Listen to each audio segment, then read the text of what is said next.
Shalom, kekasih-kekasih Kristus. Bagaimana kabarnya? Tetap semangat, tetap memiliki harapan bahwa situasi yang sedang kita jalani saat ini menyiratkan adanya satu cinta kasih Tuhan yang tidak pernah berkesudahan.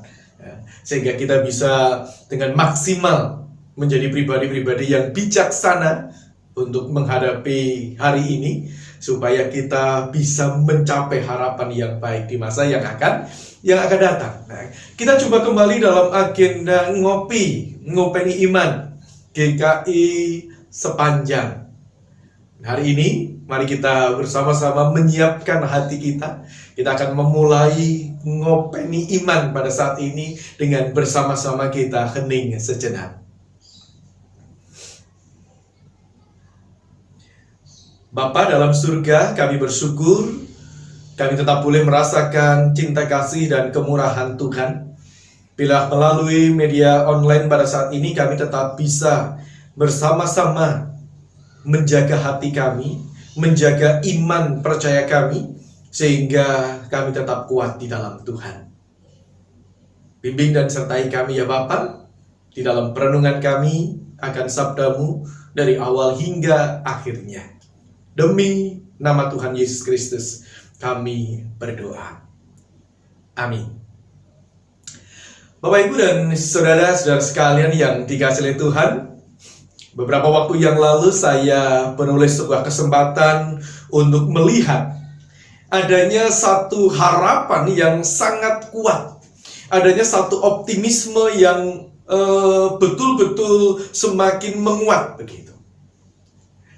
Yaitu ketika saya beberapa waktu yang lalu diperkenankan untuk kembali berkunjung terhadap rekan-rekan yang ada di Rumah Sakit Umum Daerah Bojonegoro. Nah, pada satu ruangan di mana ada seorang jemaat yang sedang terbaring lemah oleh karena memang usianya yang tidak lagi muda. Ada sebuah senyum yang mengembang begitu.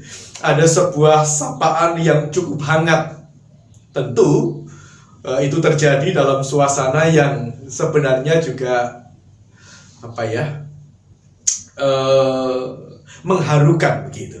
Nah, tapi lambat laun perbincangan kami atau sapaan-sapaan yang ada di antara kami semakin lama semakin mencairkan suasana yang ada. Sehingga memang tidak terasa bahwa percakapan itu sedang terjadi dalam sebuah ruangan di rumah sakit ketika ada seorang jemaat yang sedang dirawat oleh karena kelemahan tubuh yang sedang dijalani. Tetapi yang menarik adalah di tengah-tengah diskusi atau di tengah-tengah percakapan kami, kemudian saya mengajak untuk, mari Oma, kita mencoba memuji dan menyanyi satu lagu bagi Tuhan. Apa yang dia nyanyikan? Lagu itu berkata demikian. Di dunia ini ada dua jalan, yang satu lebar, yang satu sempit. Yang lebar pasti jiwamu mati, yang sempit nanti jiwa berglori. Puji Tuhan, haleluya. Puji haleluya. Puji Tuhan, haleluya. Puji Tuhan, haleluya. Puji Tuhan, haleluya. Puji haleluya. Puji Tuhan, haleluya. Puji Tuhan. Oma ini kemudian dengan bangga mengatakan, oh aku iso nyanyi. Akeh atau banyak lagu-lagu rohani yang bisa saya nyanyikan. Ini sebenarnya hanya salah satu dari sekian banyak lagu yang saya nyanyikan. Beliau pun bahkan katakan, ya, dulu ketika saya masih berumur 9 tahun, saya sudah bisa lagu ini. Saya sudah bisa menyanyikan lagu ini, bahkan menyanyikannya dengan begitu fasih. usia 9 tahun. Kemudian saya bertanya, loh Oma sekarang ini usianya berapa? Dan beliau katakan 83 tahun. Saya terhenyak, saya terharu, saya terkagum. Lagu yang dinyanyikan pada masa kanak-kanak itu rupa-rupanya masih begitu tertancap, masih begitu tertanam dengan baik. Sehingga di tengah-tengah usia yang lebih lanjut, bahkan untuk tenggang waktu yang sekian lama tidak berjumpa dalam sebuah peribadahan, untuk waktu yang sekian lama, bahkan di tengah-tengah situasi yang sakit, lagu itu masih dengan mantap dinyanyikan. Sehingga dalam ruangan itu kemudian kami bukan hanya menyanyikan 1-2 kali. Saya ajak lagi, mungkin ada lagu yang lain. Beliau mengajak lagi, bahkan mengajak saya untuk menyanyikan lagu Cari apa di dalam dunia, cari apa di dalam dunia, cari dunia nanti binasa, cari Yesus yang penuh cinta. Bapak Ibu dan saudara sekalian yang terkasih dalam Tuhan, setidaknya dari 2 lagu ini, saya melihat ada satu pondasi iman yang dibangun sejak kecil. Ada pondasi iman yang dijaga, yang dipelihara sejak kecil, dan itu boleh terjaga dengan baik sampai usianya cukup lanjut. Bahkan masih bisa dinyanyikan dengan baik. Kenapa? Di tengah-tengah situasi yang sulit. Rupa-rupanya bagi saya, pondasi itulah yang bisa menjadi kekuatan, pondasi itulah yang tidak akan pernah hilang, tapi akan terus termeteraikan dengan baik. Ya, ketika pulang, saya kemudian teringat ada satu kisah tentang Samuel. Samuel yang masih muda, Samuel yang hidup di tengah-tengah aktivitas daripada anak-anak Imam Eli yang kurang berkenan di hadapan Tuhan. Di dalam 1 Samuel pasalnya yang ke-2, ayatnya yang ke-26, di sana dikatakan, tetapi Samuel yang muda itu semakin besar dan semakin disukai baik di hadapan Tuhan maupun di hadapan manusia. Dikatakan diawali dengan kata, tetapi Samuel yang muda itu. Seakan-akan ini mau menunjukkan situasi yang sangat kontras, situasi yang sangat bertolak belakang. Samuel yang masih muda itu semakin menyukakan hati Tuhan, semakin menyukakan hati sesama. Sehingga banyak orang yang kemudian semakin terkagum-kagum dengan dia. Samuel yang masih muda, Samuel yang masih kecil itu memancarkan dirinya atau memancarkan aura baik yang ada di dalam dirinya. Sehingga banyak orang yang semakin menyukai dia. Bahkan Tuhan pun semakin berkenan di hadapannya. Bahkan kalau misalnya kita lihat lagi di dalam kisah berikutnya, ketika kemudian Samuel betul-betul dipanggil oleh Tuhan untuk menggantikan Imam Eli, di dalam 1 Samuel 3 ayatnya yang ke-18, di sana ayatnya yang ke-19, di sana dikatakan, dan Samuel makin besar dan Tuhan menyertai dia dan tidak ada satupun dari firman-Nya itu yang dibiarkannya gugur. Ya, Samuel semakin lama semakin besar. Samuel semakin lama semakin disertai oleh Tuhan. Dan tidak ada satupun firman Tuhan yang ia sampaikan yang gagal. Bapak Ibu dan saudara sekalian, tadi saya katakan, kata tetapi di dalam ayatnya yang ke-26 tadi mau menunjukkan ada situasi yang sangat bertolak belakang. Samuel semakin dikasihi, Samuel semakin besar, tetapi sementara dia tahu ada situasi yang tidak baik.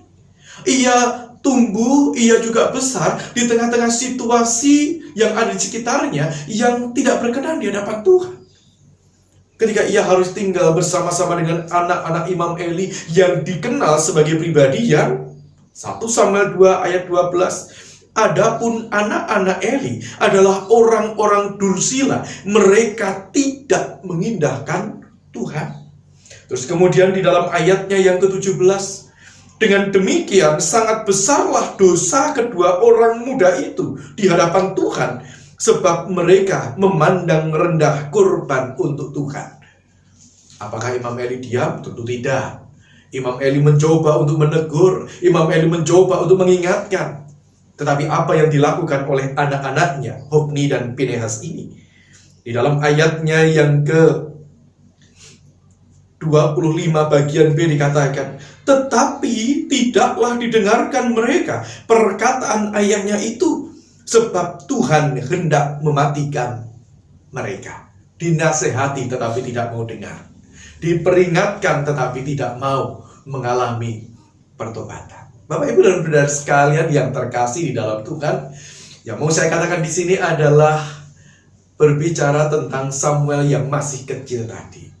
Berangkat dari janji iman yang dilakukan oleh sang bunda untuk menyerahkan anaknya ke bait Allah, belajar menjadi pelayan-pelayan Allah. Di sana ia memiliki pondasi yang kuat untuk imannya. Di sana ia belajar untuk mengerti apa saja yang dilakukan selama ia harus melayani di bait Allah itu. Di situ ia belajar untuk memahami bagaimana hidup yang benar di hadapan Tuhan. Bagaimana hidup dengan etika yang baik, bagaimana hidup dengan keyakinan iman yang baik. Betapapun ia menyaksikan contoh-contoh dan teladan yang kurang baik dari Hofni dan Pinehas. Setiap saat ia tetap setia untuk melayani, setiap saat ia tetap belajar untuk melakukan apa yang menjadi tugas dan tanggung jawabnya. Hingga akhirnya ia tidak tergoda dengan berbagai macam pengaruh-pengaruh yang ada. Ia tidak tergoda dengan berbagai macam tantangan-tantangan yang ada. Tetapi ia tetap mau peka dengan apa yang menjadi suara Tuhan. Ia tetap mau peka dengan apa yang menjadi kehendak Tuhan. Di dalam 1 Samuel 3, ayatnya yang ke-13, di dalam 1 Samuel 3 ayatnya yang ke-10 di sana dikatakan, lalu datanglah Tuhan berdiri di sana dan memanggil seperti yang sudah-sudah, Samuel, Samuel. Dan Samuel menjawab, berbicaralah, sebab hambamu ini mendengar. Ya, Samuel yang kecil belajar untuk melayani di bait Allah. Tetapi kemudian Samuel yang masih kecil itu belajar untuk mendengar suara Tuhan. Ya Tuhan, berbicaralah, aku siap untuk mendengar. Bapak Ibu dan Saudara sekalian, yang mau saya katakan di sini akhirnya adalah ketika mengingat tadi Oma yang sudah berusia 83 tahun. Dia mengingat pondasi imannya itu ketika berusia 9 tahun, ya kan? Dia mencoba untuk belajar mengenal kasih Tuhan. Dia belum mencoba untuk belajar memahami apa yang menjadi kehendak Tuhan. Dan itu bisa terjaga, terpelihara sampai usia lanjut. Hari ini kita juga mengingat tentang Samuel. Sejak kecil ia belajar untuk melayani Tuhan. Sejak kecil ia belajar untuk mendengar suara Tuhan. Pondasi itu akhirnya menjadi pondasi yang kokoh. Pertanyaan bagi setiap kita saat ini adalah, bagaimana dengan keluarga kita? Bagaimana dengan anak-anak kita? Sudahkah kita mengingat keberadaan mereka dalam situasi yang serba baru dan dalam tantangan zaman yang semakin lama semakin berkembang? Sudahkah kita menyiapkan pondasi iman yang kuat bagi mereka? Sehingga dalam masa pertumbuhan mereka akan semakin disukai oleh Allah, semakin disukai oleh manusia. Mereka akan semakin besar. Dan di dalam kebesaran itu, mereka tetap memiliki sebuah kerendahan hati. Sehingga mereka tetap berkenan di hati Allah, berkenan di hati manusia. Tuhan memberkati. Bapa di dalam surga, kami bersyukur untuk sabda-Mu dan firman-Mu pada saat ini. Mampukan kami untuk boleh memahaminya. Mampukan kami untuk kembali melihat tugas dan panggilan kami untuk generasi muda, untuk anak cucu kami, untuk generasi gereja berikutnya. Supaya mereka boleh mengenal Tuhan dari kami. Supaya mereka boleh belajar mendengar suara Tuhan dari keteladanan kami. Mampukan kami untuk memahami sabda-Mu. Terlebih mampukan kami untuk merealisasikannya di dalam kehidupan hari lepas hari. Di dalam nama Tuhan kami Yesus Kristus kami berdoa. Amin.